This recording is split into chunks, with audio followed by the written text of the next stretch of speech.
coming. I've never tried this before, so I'd love your feedback. It felt like an interesting experiment. Particularly, we've got a lot of artists, so 6 artists. I want to give everybody a chance to say, introduce their work. I actually stole this idea from NPR.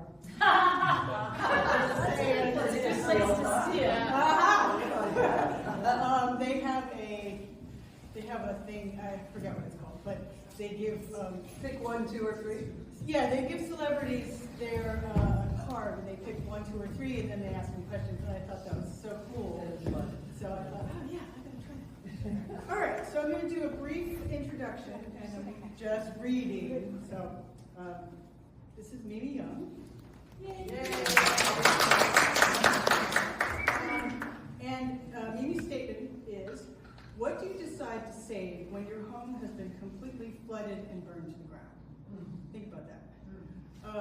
What about your memories? How does it feel to have those precious possessions that now retain the new memory of the destruction? I consider these sculptures intimate environmental statements, belongings refound and preserved, holding discoveries exposed to the elements.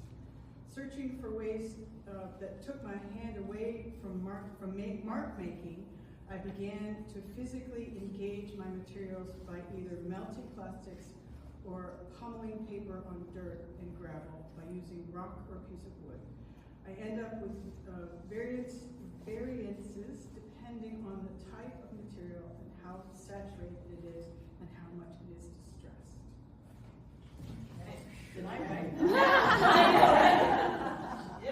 Okay, so I'm going to stir them up.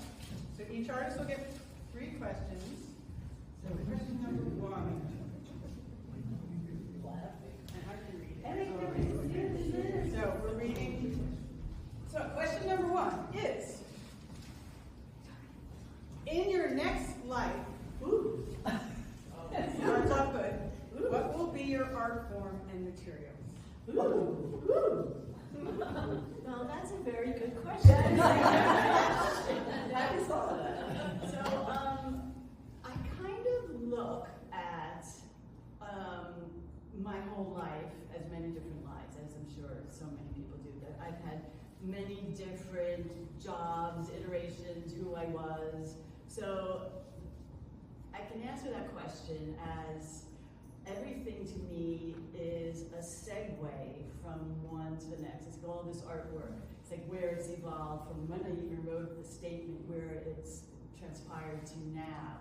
It's never a definitive moment. It's always in motion. So what would my artwork be like in my next life? Well, I'm probably starting that right now in my studio, because the concept of taking my hand away from the mark making and memories and destruction and what you create out of it is only moving on into other types of materials. And so it's moving on into painting. I just got a new circular saw. So, yeah, so there's no definitive answer for me for that. Flows into the next life. Hey, it's a flow. Question number 2.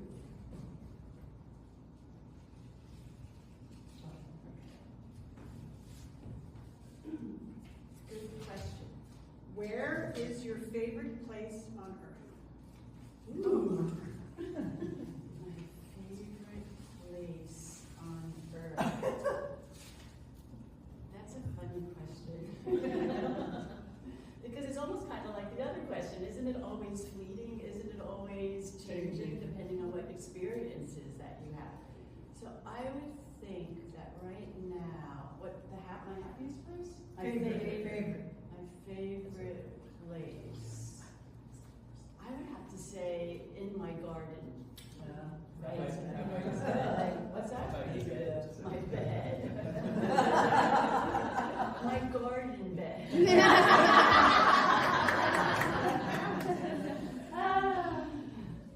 All right, last question.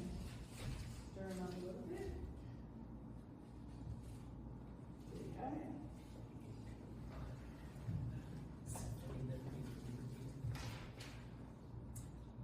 is your phone number. And then it says, no, just kidding. What are your 3 favorite colors and what do they mean? Okay, I'm not a colorist. I use color more to differentiate between the shapes that I use, or sometimes I'll use texture. But my favorite color combinations right now, I would say probably violet oxide,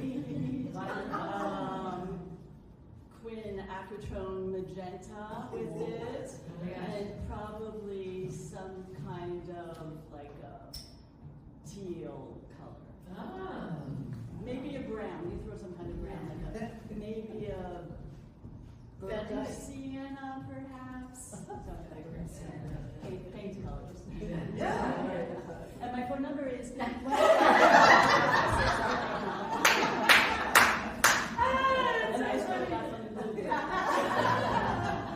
So, last wrap up. Is there anything that you want us to know, or do you have? Does anyone have any other questions about the work or anything? You can only take one random question.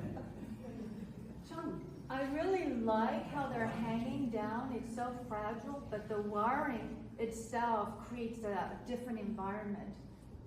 What was your thoughts on that? I mean, did you have, was it just spontaneous as you moved, or did you have this sort of thought process? Because it's really beautiful when you sit down and look at the wires and then see this beautiful ethereal things floating. Oh, thank you.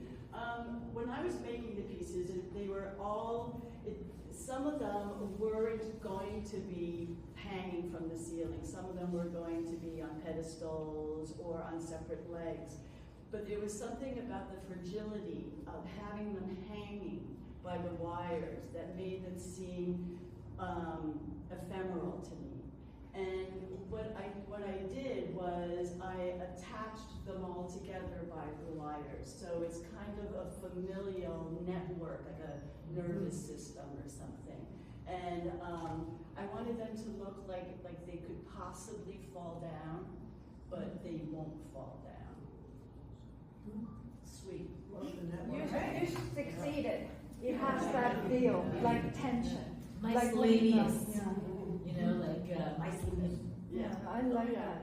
I mean, in the garden. And the one thing that I did notice when I hung it here in the studio was that it almost became like the earth, like a landscape. You had these different layers, the soil is the part where they're all planted into. And then you have these bodies, and then you have another layer. So it's like all these different layers that are running vertically.